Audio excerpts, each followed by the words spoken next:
कुणाल का घर।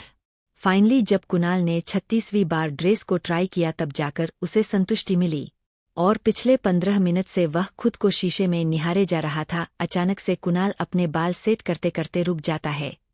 फिर हेयर स्टाइलिश की तरफ मुड़ के देखते हुए कहता है, क्या मैं तुम्हें यहाँ अपनी खूबसूरती पर नज़र लगवाने के लिए लाया हूँ जो मुझे घूर रहे हो? सब जलते हैं मुझसे। मेरे जैसे खूबसूरत लोगों को तो नींबू मिर्च लेकर घूमना चाहिए, नहीं तो ना जाने कैसे कैसे लोग मुझ पर नज़र लगाने को तैयार रहते हैं। हेयर स्टाइलिश ने अपना मुंह भिजते हुए कहा, सॉरी सर, लेकिन मैं आपको घूर नहीं रहा था। कुणाल, घूर नहीं रहे थे तो क्या प्यार से देख रहे थे, या तुम्हें मुझसे पहली नज़र वाला प्यार हो गया है?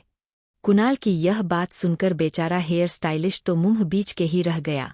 वहां मौजूद सभी लोग बस अब कुणाल से दूर, कहीं दूर भाग जाना चाहते थे जहां उन्हें कुणाल का नाम भी सुनने को न मिले।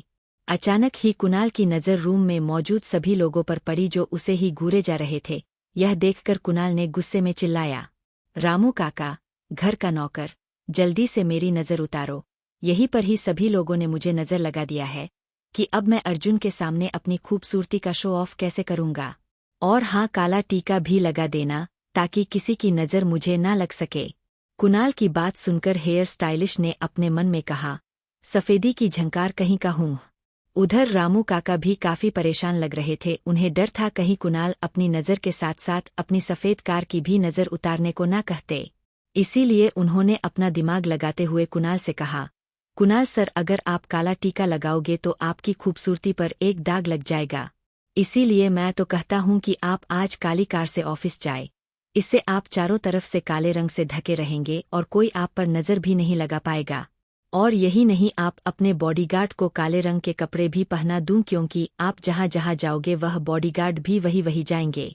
इससे आप ऑफिस के अंदर भी सेफ रहेंगे और किसी की नज़र भी आपको नहीं लगेगी। रामू काका की बात सुनकर कुणाल थोड़ा सोच में पड़ गया कि शायद रामू काका सही कह रहे हैं। उसे काला टीका लगाने की क्या जरूरत है?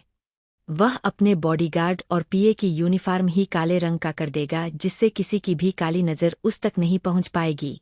कुणाल ने खुश होते हुए रामू काका से कहा, रामू काका, तुम तो ग्रेट हो, इस महीने में तुम्हें अच्छा खासा बोनस दूंगा। जाओ और जाकर मेरे बॉडीगार्ड और पीए को जल्दी से काले रंग के कपड़े पहनने को कह दो। कुणाल तो ऐसे बोल रहा था जैसे बाहर मौजूद सभी लोगों की आंखों में नज़र लगाने वाला रॉकेट फिट हो और उसे देखते ही सब अपनी आंखों में फिट रॉकेट को उसके ऊपर छोड़ देंगे। रामू काका भी सारे तामझाम से बच गए और खुशी खुशी बाहर चले, लेकिन बेचारे बॉडीगार्ड्स को फंसा गए। वहीं दूसरी तरफ नीरज जी को बेहोशी की एक्टिंग करते हुए पूरे 10 मिनट हो चुके थे, लेकिन वह तो उठने को तैयार ही नहीं थे। तभी सभी की नज़र नीचे आते हुए अभी पर पड़ी, जिसके हाथ में इस वक्त प्रेस था। उसके हाथों में प्रेस देखकर सभी कंफ्यूज हो जाते हैं कि आखिर ये लड़का करने क्या वाला है। अभी जल्दी जल्दी नीचे आया और प्रेस के प्लग को स्विच बोर्ड में लगा के बटन ऑन कर देता है। जब प्रेस गर्म हो जाता है तो अभी जल्दी से उस प्रेस को नीरज जी के सीने पर रख देता है। अपने बॉडी में जलन महसूस करके नीरज जी जोर से सीखते हुए उठ गए। यह सब इतनी जल्दी हुआ कि सभी को तो कुछ समझ ही नहीं आया। अपने सामने हो रहे सीन को देखकर वहां मौजूद सभी लोग हैरान रह गए, लेकिन अभी तो जोर जोर से ताली बजाते हुए उछल उछल कर बोल रहा था कि मैंने डैडी को बचा लिया, मैंने डैडी को बचा लिया। अभी की आवाज़ सुनकर सभी होश में आए और नेताजी अभी के पास पहुंची और जोर से उसके पेट में एक मुक्का मारते हुए बोली, यह क्या कर रहे थे तुम? अपने डैडी को बचा रहे थे या जान से मार रहे थे? अभी ने अपनी माँ को देखते हुए कहा, नहीं मम्मा, मैं तो डैडी को ठीक कर रहा था। डैडी ने ही तो कहा था कि बैटरी लो, इसीलिए रूम में चार्जर ढूंढने गया था, लेकिन मुझे चार्जर नहीं मिला। तो मुझे याद आता है कि मैंने एक बार टीवी में देखा था, मरीज जब बेहोश हो जाता है तो डॉक्टर उसको ऐसे ही दो प्रेस लेकर झटका देते हैं, जिससे मरीज होश में आ जाता है।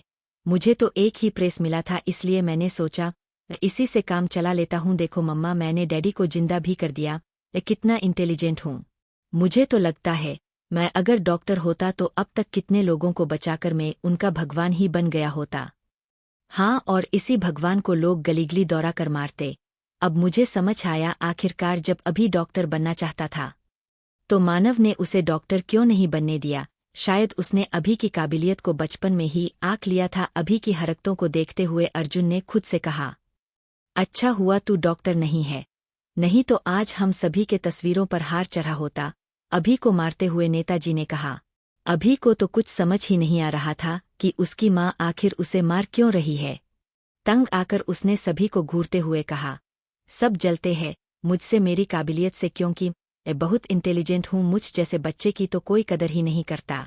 अभी की इस बात पर लिटिल अवनी, जो कब से यह सब टुकुर टुकुर देख रही थी, वह एक झटके से खड़ी हो गई और अभी से बोली, बनी मुझे आप पर पूरा भरोसा है और आपकी काबिलियत पर भी। अचानक से अपनी लिटिल वाइफ को खड़ा होते देख मानव ने झट से उसे अपनी गोद में बैठा लिया और प्यार से बोला, बेबी, बड़ों के बीच में बच्चे नहीं बोलते, चलो मैं जल्दी से आपको नाश्ता करा देता हूँ।